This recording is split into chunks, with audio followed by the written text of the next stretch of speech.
وبه نستعين أما بعد فأعوذ بالله من الشيطان الرجيم بسم الله الرحمن الرحيم إن الله لا يغير ما بقوم حتى يغيروا ما بأنفسهم وإذا أراد الله بقوم سوءا فلا مرد له وما لهم من دونه من وال.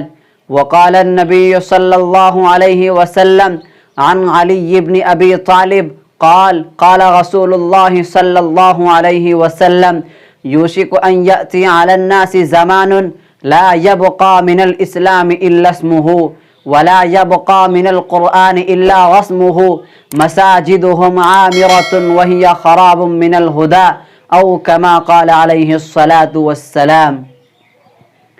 معزز ناظرین با تمکین اور عزیز دوستو، السلام علیکم ورحمۃ اللہ وبرکاتہ. ہم نہایت ہی اس رب خداوند قدوس کا ممنون و مشکور ہیں کہ جس ذات نے ہم سبوں کو ایمان کی دولت سے نوازا ہے، یعنی مسلمان بنایا ہے. عزیز ناظرین، دنیا کا یہ دستور اور ضابطہ ہے کہ دنیا میں اگر آپ کو کوئی لقب ملتا ہے تو اس لقب کے ملنے کے ساتھ ساتھ اس لقب کے اوپر نیم اور قانون لاگو ہو جاتے ہیں. مثال کے طور پر اگر آپ عصری علوم حاصل کیے تو آپ کسی اسکول میں پڑھانے جائیں گے تو اسکول میں جاتے جاتے اسکول والے آپ کو یہ کہہ دیں گے کہ اسکول میں اگر رہیے گا تو اسکول کے ضوابط، اسکول کے امور کو ماننا ضروری ہوتا ہے. اسی طریقے سے عزیز ناظرین، ہم مسلمان ہیں، ہمارا لقب مسلمان ہے. جس طریقے سے اسکول میں کوئی استاد پڑھانے جاتا ہے تو نیم اور قانون لاگو ہو جاتے ہیں، اسی طریقے سے ہم لوگوں کا لقب جو مسلمان ہے تو ہمارے اوپر بھی نیم اور قانون لاگو کیے گئے ہیں. ہمارے اوپر کیا نیم اور قانون لاگو کیے گئے؟ ہمارے اوپر قانون یہ لاگو کیا گیا کہ اللہ کے احکامات کے مطابق زندگی بسر کرو، رسول اللہ صلی اللہ علیہ وسلم کی سنتوں کو اپنی زندگی میں داخل کر دو، قرآن کریم کے مطابق زندگی گزارو، اسلام کی ارکان، اسلام کے رکن کے مطابق زندگی گزارو. لیکن عزیز ناظرین، جب تک مسلمان اللہ تبارک و تعالیٰ کے فرامین کے مطابق زندگی گزارتا رہا، جب تک مسلمان رسول اللہ صلی اللہ علیہ وسلم کی سنتوں کو اپنی زندگی میں داخل کرتا رہا تو اس وقت تک مسلمان کا لقب فاتح قوم تھا. مسلمانوں کو دیکھ کر ہر ایک قوم ڈرتی تھی، یہاں تک کہ قیصر و کسریٰ کا دبدباؤ، ان کی طاقت پوری دنیا میں اس طریقے سے پھیلی ہوئی تھی کہ پوری دنیا والے اس کو دیکھ کر ڈرتے تھے، کانپتے تھے. لیکن وہ قیصر و کسریٰ جب مسلمان کا نام سنتے تو وہ ڈر کر کانپ جاتے تھے.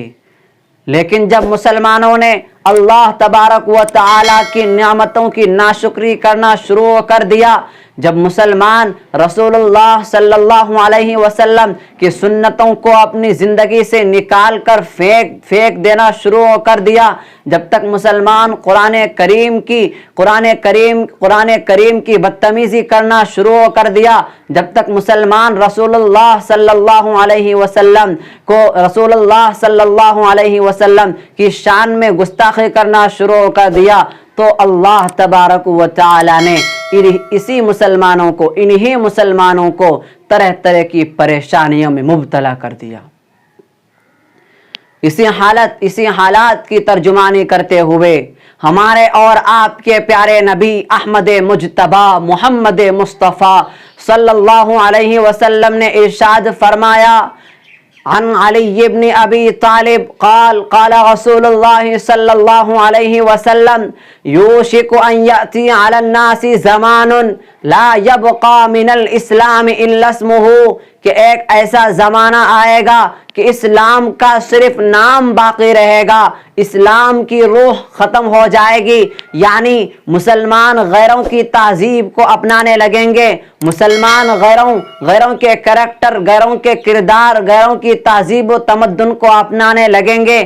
یعنی جس طریقے سے غیر مسلم نماز نہیں پڑھتا ہے، اسی طریقے سے مسلمان بھی نماز نہیں پڑھے گا، جس طریقے سے غیر مسلم روزہ نہیں رکھتا ہے اسی طریقے سے مسلمان بھی روزہ نہیں رکھے گا، جس طریقے سے غیر مسلم شراب نوشی کرتا ہے اسی طریقے سے مسلمان بھی شراب نوشی کرے گا۔ اے مسلمانوں، کتنی افسوس کی بات ہے کہ آج ہمارے اوپر یہ حالات آ رہے ہیں۔ کیوں آ رہے ہیں؟ وجہ یہ ہے کہ ظہر الفساد فی البر والبحر بما کسبت ایدی الناس۔ اللہ تبارک و تعالی فرماتے ہیں کہ اگر مسلمانوں پر کوئی عذاب آتا ہے، مسلمانوں کے اوپر کوئی تکالیف آتی ہے، تو وجہ یہ ہے کہ وہ گناہوں میں مبتلا ہو جاتے ہیں، وہ اپنے ہاتھوں سے گناہ کرتے ہیں۔ آج جہاں دیکھیے وہاں مسلمان پریشان ہیں، جس ملک میں دیکھیے وہاں مسلمان پریشان ہے۔ اگر ہندوستان میں کسی قوم کو مارا جا رہا ہے، کسی قوم کو کاٹا جا رہا ہے، کسی قوم کے جذبات کو مجروح کیا جا رہا ہے تو ان کا نام مسلمان ہوگا۔ امریکہ میں اگر کسی قوم کو مارا جا رہا ہے، کسی قوم کو کاٹا جا رہا ہے تو اس کا نام بھی مسلمان ہوگا۔ فلسطین میں اگر کسی قوم کو مارا اور کاٹا جا رہا ہے، پھانسی کے پھندوں پر لٹکایا جا رہا ہے تو اس کا نام بھی مسلمان ہوگا۔ دنیا کے جس ملک میں اگر کوئی قوم پریشان حال ہے تو ان کا نام مسلمان ہوگا۔ وجہ کیوں؟ وجہ یہ ہے کہ آج مسلمان اللہ رب العزت کے فرامین کو بھول چکا ہے، رسول اللہ صلی اللہ علیہ وسلم کی سنتوں کو اپنی زندگی سے نکال چکا ہے، قرآن کریم کی تلاوت بند کر چکا ہے، اسی طریقے سے علماء کرام سے محبت کرنا بند کر چکا ہے، اور اسی طریقے سے جاہل مفتی بن چکے ہیں، جس کی وجہ سے مسلمانوں کے اوپر اتنے برے حالات آ رہے ہیں۔